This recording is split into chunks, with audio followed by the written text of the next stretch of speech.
Morning Spirit. Selamat pagi, semangat pagi. Shalom Bapak Ibu dan saudara-saudariku yang dikasih oleh Tuhan Yesus. Bertemu kembali di dalam Morning Spirit. Saya berdoa Bapak Ibu dan saudara-saudariku semua sehat, sukacita, bahagia, diberkati oleh Tuhan. Pagi ini kita akan belajar firman Tuhan dengan tema menjadi kuat di dalam kekuatan kuasanya. Efesus 6 ayat 10 berkata, akhirnya hendaklah kamu kuat di dalam Tuhan, di dalam kekuatan kuasanya. Orang Kristen sesungguhnya senantiasa terlibat di dalam suatu peperangan rohani melawan iblis. Efesus 6 ayat 12 berkata, karena perjuangan kita bukanlah melawan darah dan daging, tetapi melawan pemerintah-pemerintah, melawan penguasa-penguasa, melawan penghulu-penghulu dunia yang gelap ini, melawan roh-roh jahat di udara. Rasul Paulus, saudara, menggambarkan peperangan ini sebagai peperangan iman yang berlangsung terus-menerus selama hidup kita di dalam dunia ini. Sehubungan dengan peperangan itu, Rasul Paulus memberi nasihat supaya kita senantiasa kuat di dalam Tuhan, di dalam kekuatan kuasanya. Kenapa kita harus kuat, saudara, dalam kekuatan kuasa Tuhan? Minimal kita akan belajar 3 kebenaran kenapa kita harus kuat dalam kekuatan kuasa Tuhan. Yang pertama, saudara, bila kita lemah, maka kita tidak bisa berperang dan menjadi mangsa empuk iblis, saudara. 1 Petrus 5 ayat 8 berkata, saudara, sadarlah dan berjaga-jagalah, lawan musuh iblis berjalan keliling sama seperti singa yang mengaum-ngaum dan mencari orang yang dapat ditelannya. Lawanlah dia dengan iman yang teguh, sebab kamu tahu bahwa semua saudaramu di seluruh dunia menanggung penderitaan yang sama.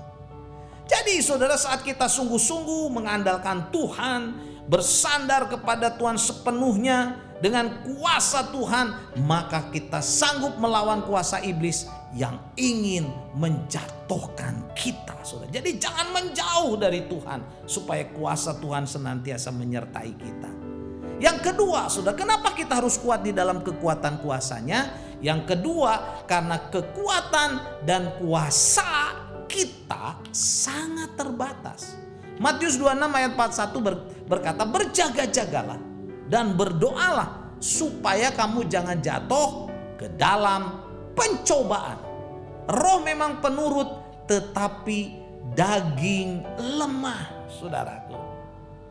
Ketika manusia dijadikan, Allah tidak memperlengkapi manusia dengan kuasa, saudara, untuk menang melawan iblis. Karena itu manusia sepenuhnya, saudara, sesungguhnya, saudara, penuh dengan kelemahan. Manusia harus sungguh-sungguh berjaga-jaga dan berdoa dan mengandalkan Tuhan, saudara. Inilah hidup yang mengandalkan Tuhan, sehingga kuasa dari Tuhan itu akan memberikan kepada kita kemenangan melawan iblis. Yeremia 17 ayat 7, saudara, diberkatilah orang yang mengandalkan Tuhan, yang menaruh harapannya pada Tuhan. Karena kekuatan dan kuasa kita terbatas, saudaraku, maka kita harus sungguh-sungguh mengandalkan Tuhan, menaruh harapan kita sepenuhnya pada Tuhan, maka kita akan diberkati oleh Tuhan dan menjadi seorang pemenang, saudara.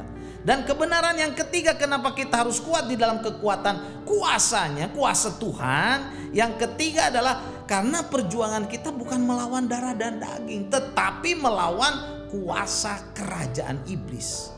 Efesus 6 ayat 13 mencatat, sebab itu ambillah seluruh perlengkapan senjata Allah supaya kamu dapat mengadakan perlawanan pada hari yang jahat itu dan tetap berdiri sesudah kamu menyelesaikan segala sesuatu. Saat seorang percaya mengandalkan Tuhan sepenuhnya, maka dia diperlengkapi dengan perlengkapan senjata Allah yang maksimal, saudara, sehingga dapat mengadakan perlawanan terhadap serangan iblis. Kemenangan orang percaya telah diperoleh melalui kuasa Kristus, saudara. Kristus yang rela mati di kayu salib dan dibangkitkan pada hari yang ketiga. Kolose 2 ayat 15 berkata, ia telah melucuti pemerintah-pemerintah dan penguasa-penguasa dan menjadikan mereka tontonan umum dalam kemenangannya, saudara, atas mereka. Lukas 10 ayat 18, lalu kata Yesus kepada mereka, aku telah melihat iblis jatuh. Iblis jatuh seperti kilat dari langit. Jadi saudara, Tuhan Yesuslah yang telah menaklukkan iblis dan melucuti kekuatan kuasanya. Karena itu marilah kita sungguh-sungguh mengandalkan kekuatan Tuhan, setia kepada Tuhan, mengandalkan kuasanya supaya kita hidup berkemenangan melawan kuasa iblis yang jahat yang ingin menjatuhkan kita. Jadi inilah 3 kebenaran. Kita harus kuat di dalam kekuatan kuasa Tuhan. Yang pertama, karena kita lemah, saudara, maka kita tidak dapat berperang dan kita, saudara, menjadi mangsa empuk iblis.